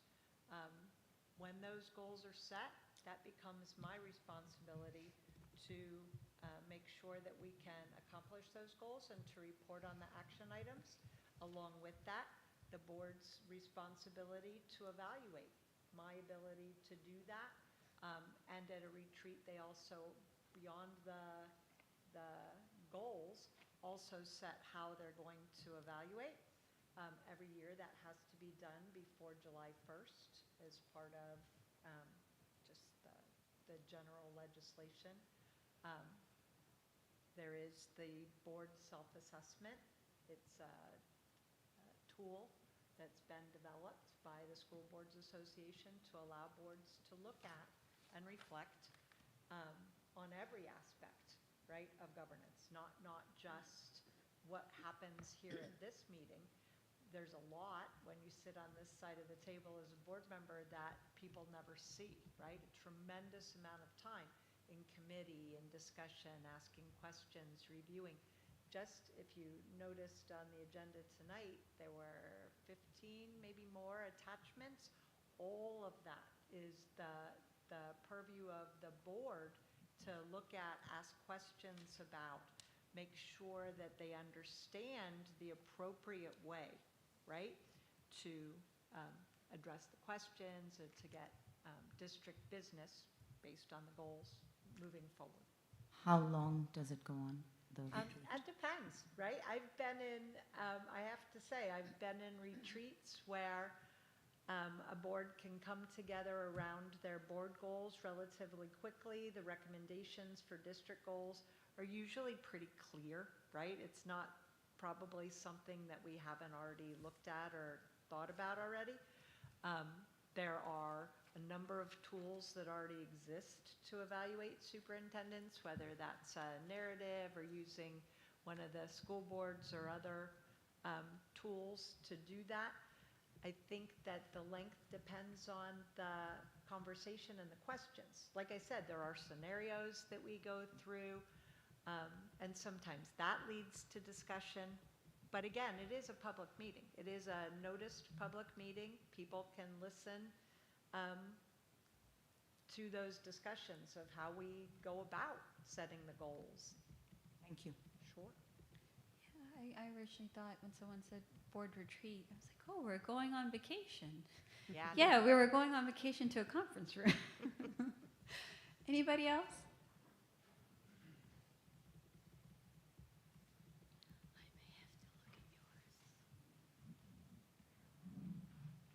Good evening, Dennis Bakos, Brook Drive, Watchung. First of all, thank you, Mrs. Rogers, for all the hard work that you've done. Really appreciate it. And also to the outgoing board members, thank you for your service. A couple things on the agenda. Actually, one item I mentioned earlier about the transportation survey. The first half of this year, there were a lot of discussions about conducting surveys and about a variety of different topics. And I know that you guys will, but I think that it's probably useful to kind of have this as a baseline on some of those surveys, because a lot of those discussions the first half of this year were talking about participation rates and that kind of thing, and some of the responses. So that might be useful for the future to think about some of those survey responses and participation. The other one is on B7, which talks about, I'm not going to specifically talk about the actual item or the person themselves, but it triggered my memory about the resignation, of which there were many, again, earlier this year, about the discussion of, or the possibility of exit interviews. And, okay, great. We were talking about that many years ago and wasn't sure. C15. It talks a little bit about health insurance, and I just thought I'd let you know, for those who don't pay attention to high school, what's happening there.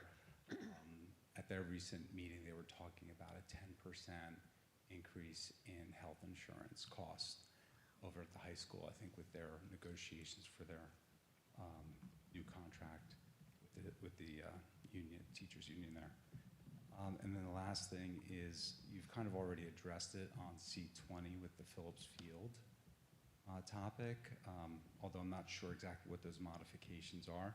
It might be useful for the public to know what the role, responsibilities, obligations of the board are for the Phillips Field, because I went to go look for it, I couldn't find the contract on the website, so maybe it's hidden very well. But it's easy to forget what our responsibilities and obligations are on the Phillips Field topic. And that's all I have. Thank you. So I can just tell you for this one, the Little League merged with Warren, so they have some younger kids and they want to move the baselines. They want to be able to have closer baselines for the younger kids. Other ones, they are bases with ribbons, so nothing dangerous as kids slide into bases. And the board has no responsibility. The Little League actually pays for that and gets the bases, if that helps. Thank you.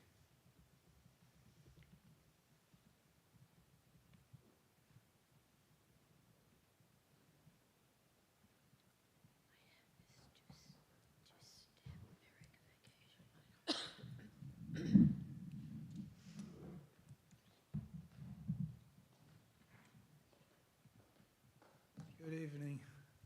Hans Jewett, Elsinore Drive in Watchung, New Jersey.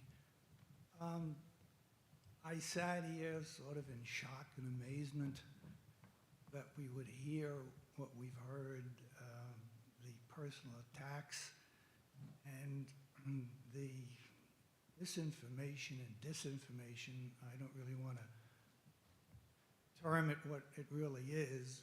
Having been on the ad hoc committee that was looking at the referendum after it was defeated the first time, the leaders of that committee are here tonight, and so I've had some personal experience with that committee. I felt I needed to have to resign from that committee because of the disinformation and the lack of information that that committee wanted to share. I found that very, very regrettable. The disinformation I found very extreme when posing the question, what is the referendum going to cost the people of Watchung, the residents? We were told we were going to save 30% and it would cost $10 million, when in fact it's going to cost, the debt service is costing Watchung residents $16 million. I don't know how to term that, misinformation, disinformation, maybe ignorance. I actually think the people who spoke initially didn't understand debt service. And I think that's one of the problems that this board has. I think you still have to dig out from 5 years or 4 years of mismanagement by this group of people. I find it very comical, actually, having been really deeply involved in the referendum, and I think we probably needed a referendum, but this one was so poorly planned, it's really a shame. Just think, we're going to have golden bathrooms for first graders, the tune of nearly $1 million, and we can't get enough money to pay our teachers. That's the board, those are the people who are talking about other people. I'm just speaking for the record so that people analyze, go back, look at what happened, look what's in the referendum, where we've been, we're crying poverty, yet we can find $15 million that are being spent on projects that will not bring up the math and the reading levels in Watchung. And I implore this board to look at the finances carefully, to work hard, and to work toward bringing Watchung to a level of high achievement as we've experienced since we've been here for 50 years. And I wish everybody a very Merry Christmas. I feel very sad that dirty linen would have to be aired in public like this for personal attacks. I see no place for something like that in Watchung. And I think the people who do those kinds of things should examine their conduct. Thanks a lot. Any other comments? Seeing that there are none, finally we're going to move on to action items because all of you lovely people are here still with us at 9:30. Mr. Morales, can you please move administrative items? I'd like to move administrative action items. A1, approve minutes of previous meeting. A2, approve appointments. A3, superintendent designee. A4, approve appointment. A5, approve appointment. A6, approve the 6-month update to the district plan for safe return to in-person instruction and continuity of service pursuant to the Federal American Rescue Plan. Is there a second? Second. Any comments? May I have a roll call, please? Mr. Buccarelli? Yes, except if abstained from A1. Mr. Frage? Absent. Mr. Gonzalez? Yes. Mrs. Harvey? Yes. Mr. Ingracia? Yes. Mrs. Jewett? Yes. Mr. Morales? Yes. Mrs. Murad? Yes. Mrs. O'Donnell? Yes. Motion passes. Mr. Gonzalez, can you please move personnel items? Yes. Move item B1, appoint interim business administrator. B2, approve appointment business administrator board secretary. B3, approve mentors revised.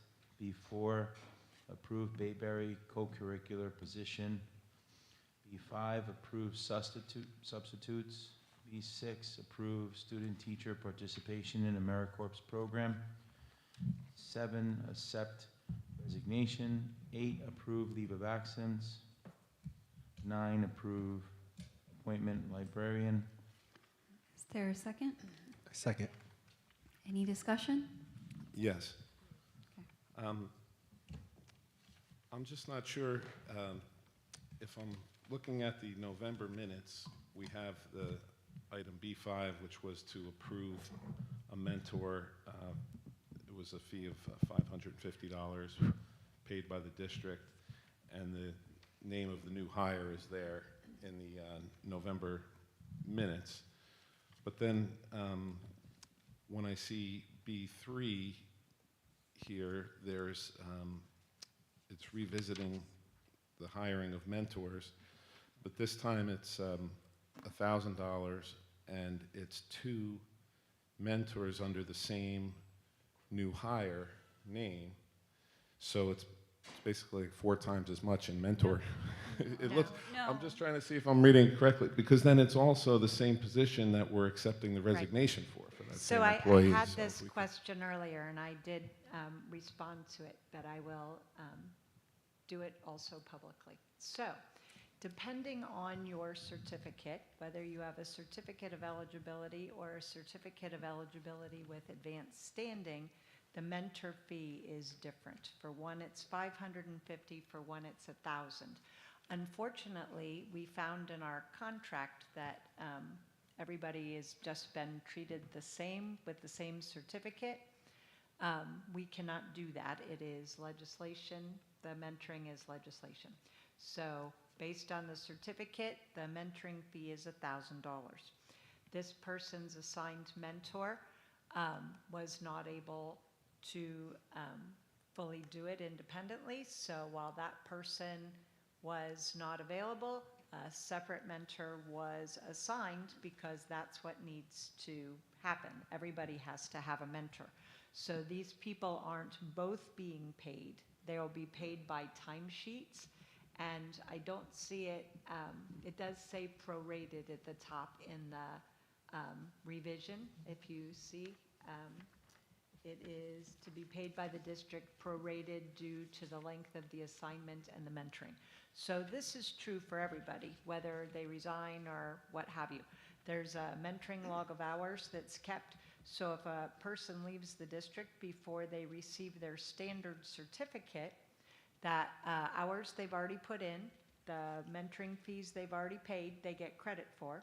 And when they go to their new district, they pick up for the remaining hours, for the remaining fees, until they satisfy the requirements to get their certificate, if that helps. Thank you. Sure. Any other comments? May I have a roll call, please? Mr. Buccarelli? Yes. Mr. Frage, absent. Mr. Gonzalez? Yes. Mrs. Harvey? Yes. Mr. Ingracia? Yes. Mrs. Jouett? Yes. Mr. Morales? Yes. Mrs. Murad? Yes. Mrs. O'Donnell? Yes. Motion passes. Thank you. Mrs. Harvey, can you please move operation and finance items? Sure, I move C1, approve payment of bills, October 2023. C2, approve payment of bills, November 2023. C3, approve transfer of funds 2023 to 2024. C4, accept financial reports. C5, authorize submission of ESEA carryover amendment. C6, approve E-rate consulting services agreement. C7, authorize sales / disposal of audio equipment for parts / non-working. C8, accept donation. C9, approve payment application. C10, approve PSE&G Energy Saver Program installation and repayment agreement. C11, award contract. C12, award contract. C13, appoint temporary district purchasing agent. C14, approve professional development / school travel and related expenses. C15, appoint school health insurance fund, SHIF fund commissioner. C16, approve joint transportation agreement. C17, approve HR Workplace Services Incorporated Assistance Agreement. C18, approve medical inspector / school physician agreement. C19, approve addendum to extend agreements with ESS Northeastern LLC. C20, approve Phillips Fields modifications. And C21, approve technology contract and purchase. Is there a second? Second. Any discussion? Yes. I'm going to abstain from item C4, except financial reports, just because the board packet was released last night, and there was October and November reports in there that I didn't have a chance to look at. But the question that I have, and that's where didn't have an opportunity to ask a question or two in advance, is item C16 is the approved joint transportation agreements.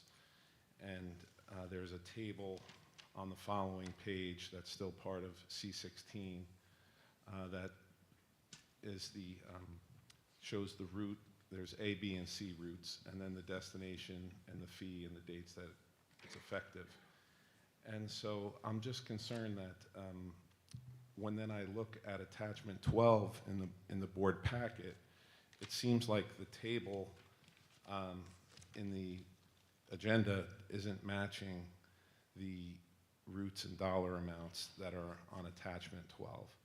So it's only a 2-page attachment, but if you look, I'm seeing route 945 looks to be correct at 18,000 and change per year.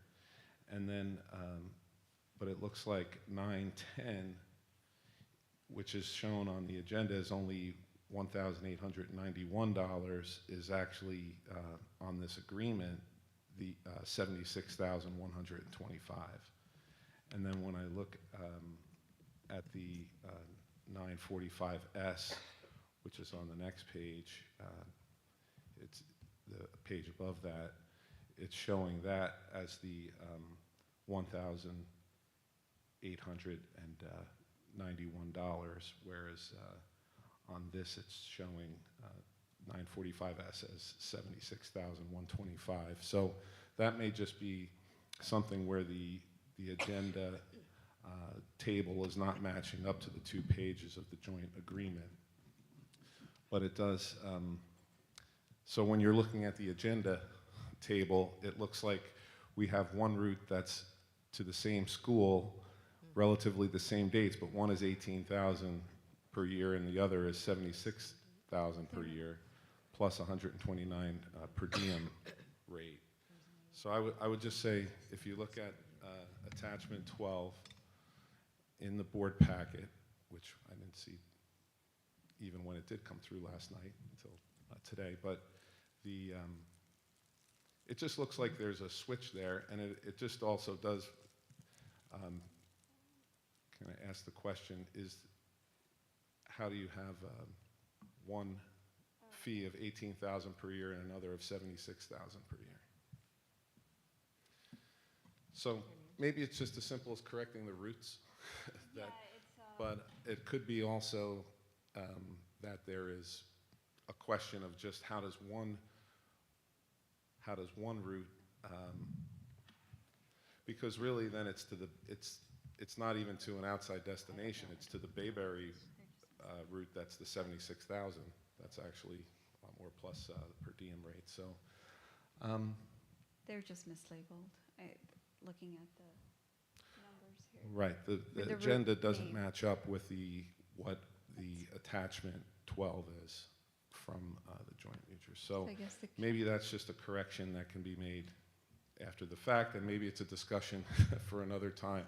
I'll, as far as how there could be such a higher cost for one route. One is regular and the other one's for extended school year. Yeah, if you look at the dates, one is just for June to August. Like I said, you can, it's. Yeah, I mean, there's a few months difference there, but from 18,000 to 76,000 is quite a difference. But they're not to the same school. That's what I'm saying. These are showing them both to the destination of this certain grammar school.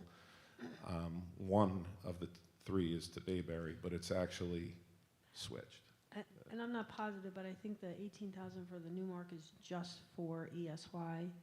That wasn't approved. And then the 76 is for the regular school year, inclusive of an aid. Well, the I aid will, is I will also verify listed as a that and per make the diem. correction as necessary. Yeah, there's a per diem attached to that 76,000, which I think if you multiply by the number of school days would be another, 20-something thousand, maybe. So, that's Okay. quite a cost for one route, but I just don't see it lining up. I don't think the destinations are correct or the routes. That's what I'm trying to say. So Mrs. I'll abstain. Rogers said she would check on that for you. So if we could just, I guess we'll vote on it, but with the caveat that it's correct, matching the attachment. Yeah, if the information's correct, it'll be revised on the next agenda. That's it, yep. All right. Any other discussions? May I have a roll call, please? Mr. Buccarelli? Yes. Mr. Frage, absent. Mr. Gonzalez? Yes. Mrs. Harvey? Yes. Mr. Ingracia? I'm going to just go through and yes on C1, C2, and C3. Abstain on C4. Yes on C5 through C15. Abstain on C16. And yes on C17 through C21. Mrs. Jewett? Yes, I know there was a caveat saying that you were going to check on the Newmark schools, correct? And then it would be, if it's incorrect, it'll be fixed for the next Okay. agenda. Yes. Mr. Morales? Yes, as to all. Mrs. Murad? Yes. Mrs. O'Donnell? Yes. Motion passes. Thank you. Moving on to curriculum items. Mrs. Jewett, can you please move curriculum items? Okay. You approve district academic calendars. Is there a second? Second. Any discussion? Yes. I went back and just took a look at earlier this year because we've already just approved the calendar at our January 24th meeting, so I was a little surprised. I had seen the calendars. At first I thought they were sent as two separate options that we were looking at, but it was actually for 2 years, the coming 2 years. So, our January 24th, 2023 was one of the most contentious votes that we had all year. If anyone wants to follow, take a look back at that meeting. But the discussion was almost an hour long, triggering several different motions and votes. First, there was a lengthy debate about the committee work leading up to the calendar decision and discomfort expressed with the due diligence or lack thereof by the committee.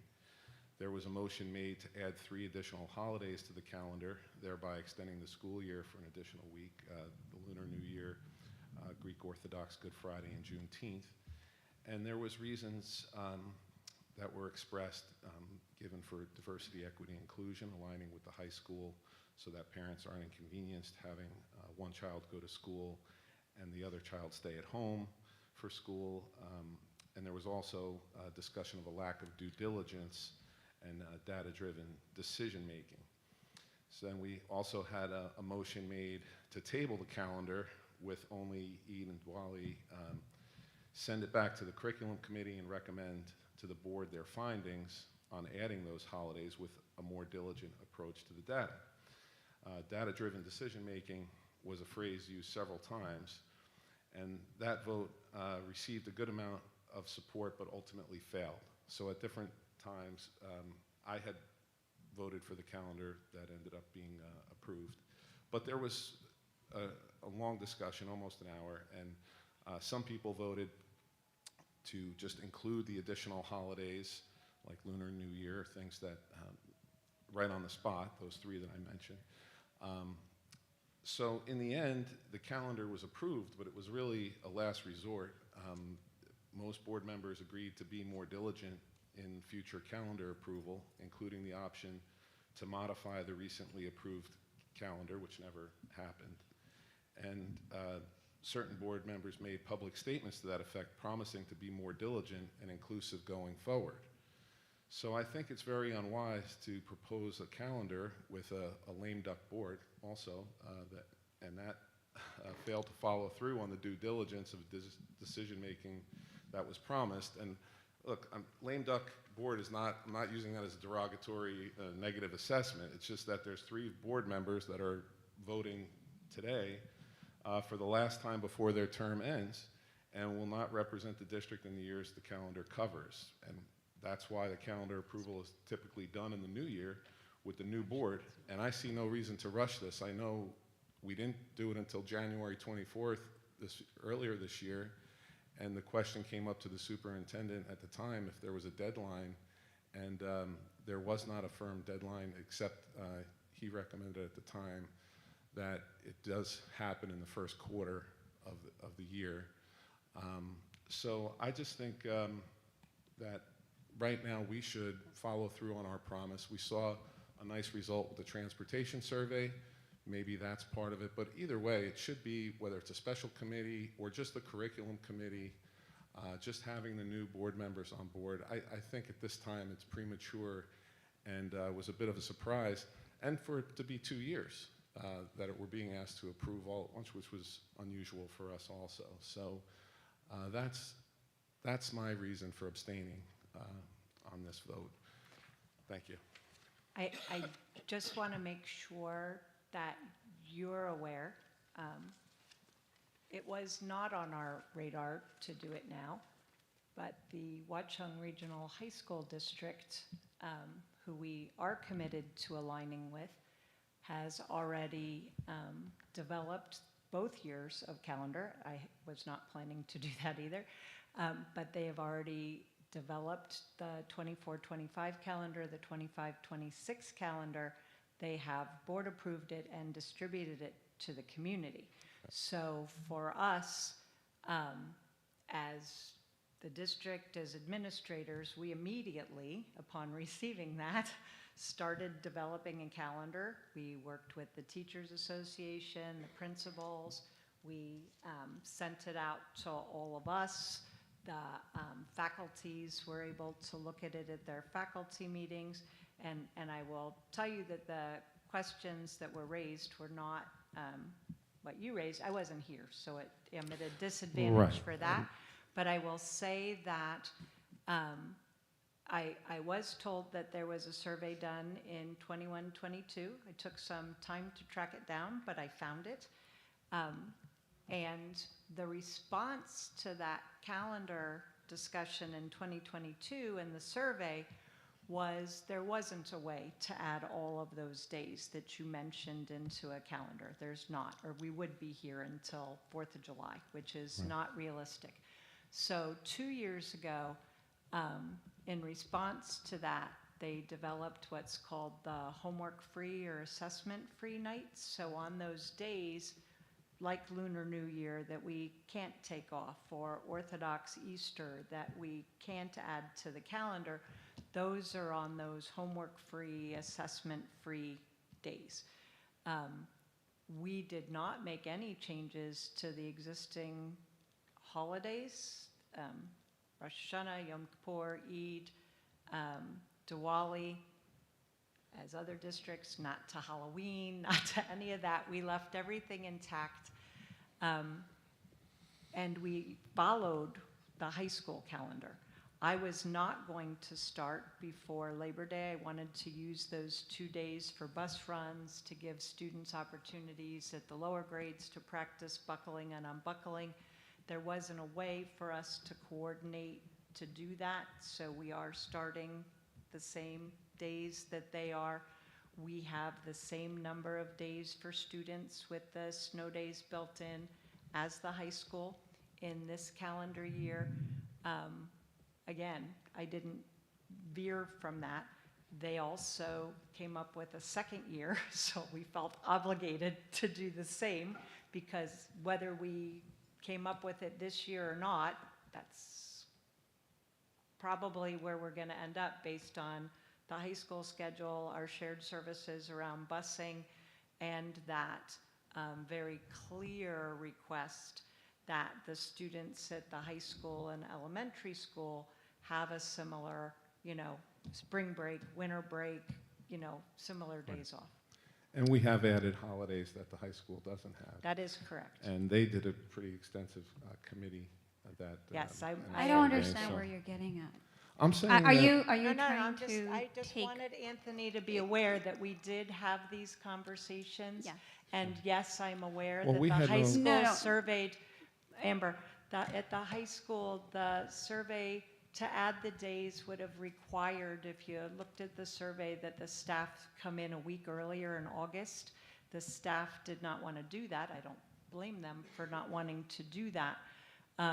So they were not able to add the days with the 183 required days. For us, we don't have the same high school graduation. We're able to go, I think this year, our last day, because we have the half days, right? Our last day comes up the same, and next year, depending on the snow days, I think we come a day later. Right, so this is all good discussion. Wasn't had before the meeting that I was involved in anyway, but I do think that it's only fair that we don't rush it. We're a month, or we're more than a month ahead of when we approved it last year, or earlier this year, the same year. We have 3 new board members coming on. And like I said, we made a commitment that we made a commitment at that meeting after an hour of contentious discussion and multiple motions and votes that we were going to take this back to committee and discuss it, and I haven't seen any of that. So I just think to vote on this today is premature, and I quite frankly don't understand why, because we have time, so. We do have time, but again, given that the high schools is already approved and distributed, we have time to do what? I don't know that our calendar would change, and we did discuss it in all 4 committees at length, including the principals and including the association. Well, maybe there's other board members that have questions, but to me, that's what sticks out to me as something that is, not advisable to have. I have this a vote. question. All right, thank you. Do you support this? I am recommending the You're calendar recommending. Thank based you. on the That's my question. conversations. Okay. So everyone feels comfortable that we've looked into the Lunar New Year adequately, and we're just Lunar prepared New not to Year do is that? not one of the days on our calendar. It's one of the homework-free, assessment-free days. We've only included the same holidays that existed. We didn't make any change. It's Right, but Eid that's and what we Diwali. committed to doing last year, was that we were going to look at this and see if those should be. We had board members here, I think 4 of them, that voted to include it on the calendar. It failed by 1 vote not to add Lunar New Year. Oh, And okay. But Well, would- that didn't come up in any Would it make committee a or diff- conversation. Would it make a difference whether we vote on it today or with the new board in January? Does it make a big My difference? recommendation's going to be the same, because if you look at the dates and where the calendar dates fall out, I don't have the calendar pulled up, of course, but if we add Lunar New Year and Orthodox Easter, that's 185 days for students, 190 or 91, I'd have to look. For staff, that does not follow the contract, number 1. But it also carries us beyond June 19th, and both of us, the high school and the elementary school districts, are finished before June 19th, and you'll see it on the calendar as observed, even though we aren't here. Well, I have no objection to the dates that are selected for this particular calendar, but at this particular calendar, would it be okay to vote on it today or the new board in January? Oh, Because I don't think that it make a difference? makes a difference. I'm saying that my recommendation at this point is the same, but I would also say, and again, I haven't heard from the new board members, so I don't know, but it has been, it is public, and it's been, I haven't had any public comment. Sorry, I didn't know if it was working. I think the difference is that the last time board members made motions for the calendar, and this time it's coming from our superintendent, which we should support, because this is an administrative task. Thank you. And we should be following the high school too, because we work with them very closely. Right. But we're not currently following their same calendar. We're We trying don't- to we- align with We it don't as have the close as- same days anyway, because we have the elementary conferences, we're closed for election day because it's a polling place, and we've just invested in safety and security. We can't just open the doors with the staff and student there. So no, we don't have those days the same, but our calendars are substantially the same. Right, and that's where we may have room for those additional holidays. That's the, Okay. where I think there's. Okay, so I don't want to end the year the way we started the year, not taking superintendent's recommendations, so maybe we could have a vote. If people feel strongly, I will say this at any time, vote no if you feel strongly about it. I am only responding to say that it was reviewed in every committee. We did vet it with the principals, with the association, and it is. Well, can I ask Dr. draft. Glazer then, how do you feel about the 3 board members that are here today voting for the next 2 years' calendar versus the 3 new board members coming in? You don't think that they would want to take a look at it and hear your recommendations and be able to make a decision one just said before she's locking okay. in? But before what I'm saying 2 is years? it's public, and I've spoken to the new board members. We are having our new board member orientations this week and next week. Well, we're voting not- tonight, though. We are, They've my seen it. point is, when you say, Or not. don't they have an opportunity to speak? Like every member of the public on this topic, they have. Again, it doesn't matter to me. We've They weren't put in a the lot of- committees for the Okay. discussion. Put a lot of time into it, and my recommendation is the recommendation, whether we vote tonight or in January. Does be in any favor other of board January. member have any other comments? The only thing I'm thinking of, new people coming on, usually they're the ones who No, do the I agree calendar. with you.